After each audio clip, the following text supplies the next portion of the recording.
Yeah, look, my husband done made a homemade blow dryer. He don't want to use the hair dryer. He want a hair dryer. So he insists on making one out of a milk crate. Baby, hold your towel up.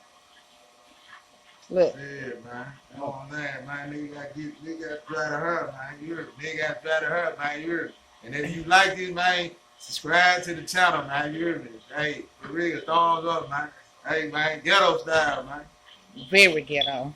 With a mop stick to adjust the height. I have never in my life seen it.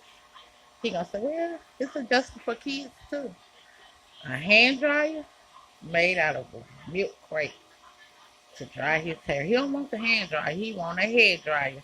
And this is what he created this morning. Oh, hubby. Babe, really?